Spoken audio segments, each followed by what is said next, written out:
Салам, hurmatli vatandaşlar. Здравствуйте, дорогие туркменистанцы. Вот последняя такая громкая новость, вот НПЗ, там Туркменхимия, значит, хаджи там и так далее. Вот такие вот все крутые, и вот прям такая борьба с коррупцией. И одновременно запускается такой мем, что вот якобы вот дорогу молодым. Это то, что я говорил здесь, когда мы разговаривали, вот я обращался к тем, кто за рубежом, и которые декларировали, что нужно вот молодым. Вот видите, вот молодой. И теперь вот ради того, чтобы этот Сердар засранец не комплексовал среди взрослых руководителей, сейчас там начинается потихонечку чистка. Рашид Мередов, драная лиса. Ты спрашивал, кто тебя уволил. Да ты рад уйти. Ты рад уйти. И где-то в начале следующего года. Теперь это касается не только Министерства иностранных дел, это касается всех практически. Потому что просто так подгибать колени люди не могут. И нужно, чтобы окружение Сердара Засранца было к нему, ему подстать. То есть вот молодые. Якобы дорогу молодым. Значит, это один такой вот вектор. Ну а второе направление, так, вот его работы, это вот он же должен показать, как он борется. Это вот как он якобы борется с коррупцией. Вот здесь вот есть одна очень интересная история. Если вы помните, мы выступали о том, как ставили президентом вот этого Харамдага. Когда бывший начальник охраны Харам-Баши Акмурат Реджепов через Храмова сказал пригласить из Туркменбаши Ниязлиева, так, Оразмурат, кажется, Ниязлиев старший, они пригласили, и тот потом вот разобрался с этим Атаевым, сказал, вот он наш парень, у нас есть этот ролик, так, ну вот мы покажем вам. Niyazliyev Orazmuradı çağır diyadi. Ina edil yarım bir saat mümkün 2 saat izyanına Niyazliyev geldi. Özel Atayam stolun üstüne oturun. Anırdan muğa tavşırlan, ol geliyorda stolun üstüne vuruyorda turuyor polştaydan neyip sesini katardı, zınya kaptılar. Таким образом вышвырнули, поставили Харамдага. И потом, вот когда уже подали документы на вот этого Ниязли, мы тоже показали, и я рассказывал о том, как его брали на работу, когда этому Харамдагу подали документы, и он спросил, это говорит, что вот того Яшули, потому что в 2014 году умер тот Ниязлиев старший. И вот ему, значит, подают эти документы, он говорит, это вот какой Ниязлиев? Вот Яшули вот этого вот родственника. Он говорит, ну, кто подает там, значит, они говорят, да, мы уже подали, даже, говорят, вот Совет Безопасности, чтобы рассмотрели. Какой Совет Безопасности? Это из этой семьи люди выходят. Вы помните, я вам рассказывал, что вот якобы давай сюда, он сразу расписался, дал ему добро, и он нас вот заправлял вот в этом министерстве Туркменхимия, потом НПЗ и так далее. В общем, был связан с Карбамидом.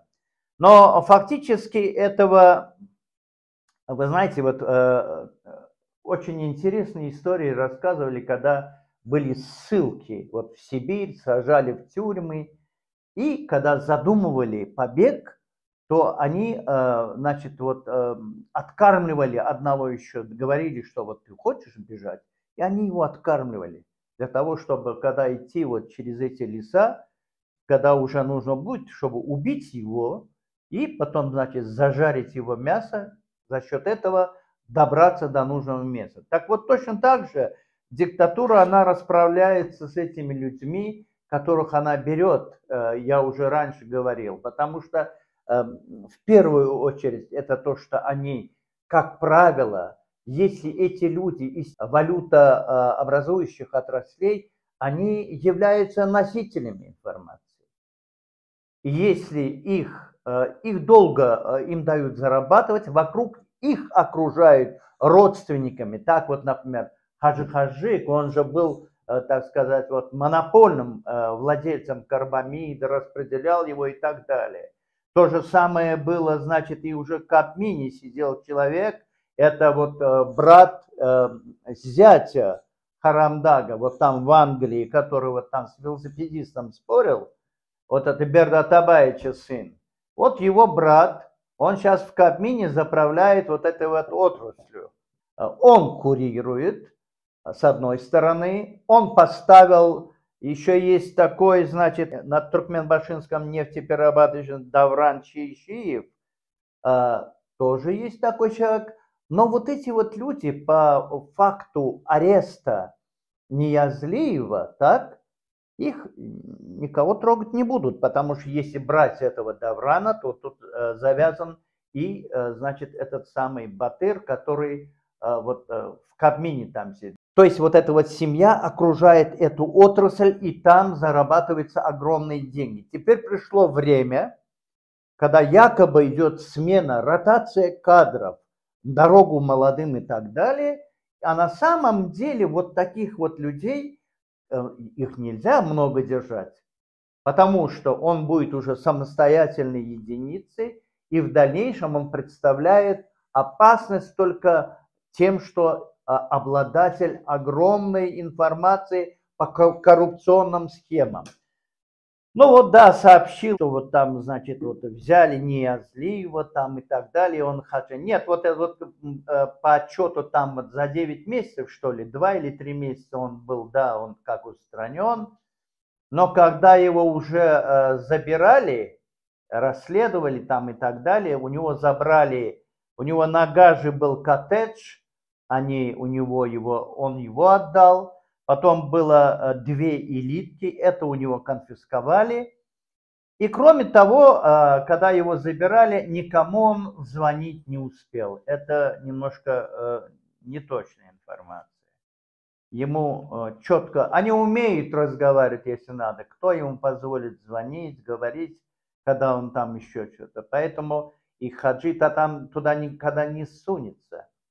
Хаджи знает свое место, этот наркотик. Зачем он ему нужен? Это отработанный материал. Так вот, что же там произошло на самом деле по делу Ниязлиева? Сегодня он сидит в Яшлыке.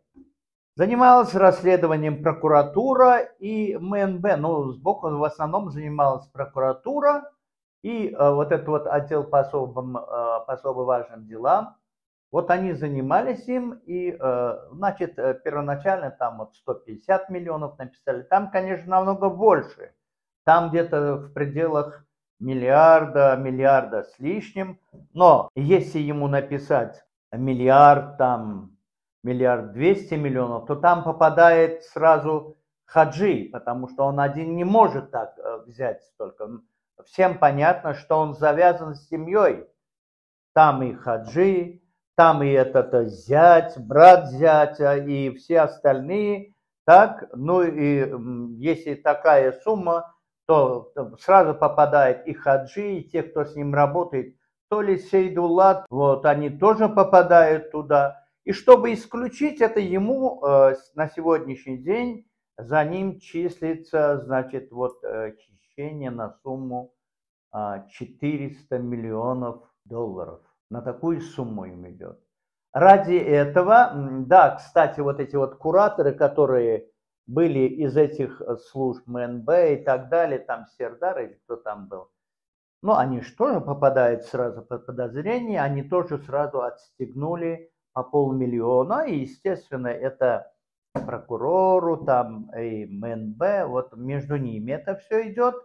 И еще там 4-й отдел, или кто, в общем, по 200 там дали, оставили, отрезали от себя и оставили одного Ниязлиева. На сегодняшний день все стрелки сведены на Ниязлиева. Ну что может быть с Ниязлиевым Ниязли? Он должен был понимать, что если он сунулся в эту игру, то он там все равно жертва. По-любому он жертва. И все руководители, которые там есть, они потенциальные жертвы. Если вы посмотрите вот на Харамдага, вот кто его, вот этого вот паршивца, он где-то даже в Яшлыке работал одно время стоматологом. Так, потом его вышвырнули, он левачил на своем «Жигули», и его поднял, значит, один знакомый друг, устроил в Киши в больницу, а после этого его тянул Йоллы. Но когда он стал президентом, он не выпустил Йоллы. Йоллы умер уже после 2007 года, где-то в 2008 году. Он жил надеждой, что этот человек, это не человек, это же подлец конченый, это я не знаю, это какое-то животное, который грамма эмпатии нет, благодарности нет, и он дождался, пока Йоллы умер там с голоду. Мало того, кто организовывал все эти вот процессы, связанные с незаконным восшествием вот этого вот стоматолога на президентский пост? Кто этим занимался? Акмурат Реджепов. Он рассчитывал, что он такой спокойный, вот он такой покладистый, и вот он после Харам-Баши будет возле Харамдага, тоже пожизненно будет до смерти у него, значит, вот этим начальником охраны. Но закончилось тем же самым, его закрыли, он умер в Авадан-Т5. Теперь Ниязлы тоже обрадовать нечем. Я не думаю, что он где-нибудь будет сидеть там в Байрам-Али. Его закроют в Авадан-Депе, и срок может быть очень большой. В лучшем случае, чтобы уже прошли там 10-20 лет, и любая информация, которая от него выйдет, если он доживет до этого, она уже будет не актуальна. То есть сменится там еще что-то и так далее. Но, во всяком случае, они себя так представляют. То есть я еще раз обращаюсь ко всем руководителям, силовикам, администраторам, административные органы и прочее. Я ко всем к вам обращаюсь. Вы видите, никогда диктатура не сменит свой стиль работы. Если вы сегодня работаете, вы должны быть готовы, что вас завтра посадят. Кто смирился с существованием цепей, должен осознавать, что завтра могут заковать его. И народ, конечно, должен это понимать, должен это оценивать. И когда мы задаем вопрос, что на самом деле, вот вы помните, был такой вопрос, я говорил, что с президентского, когда значит, выбирали президента, я сказал, что да, людям нужно дать, чтобы был первоначальный капитал, чтобы бизнес пошел. А $20 тысяч дать людям, так, и один из ребят там сказал, вот я посчитал, это огромное, да вы посчитайте просто в этой семье сколько миллиардов. Я не говорю о домах, о машинах, я не говорю об их виллах за рубежом, яхтах, я не говорю об этом. Вы просто посчитайте. Поэтому эти суммы совершенно реальные. И, конечно, если народ встанет, а он все равно рано или поздно встанет, он имеет право на все привилегии для того, чтобы эти незаконно изъятые у государства, и не просто у государства, а у населения страны деньги, они должны быть возвращены. Любое сопротивление, оно имеет цену, потому что люди рискуют жизнью, судьбой своей семьи.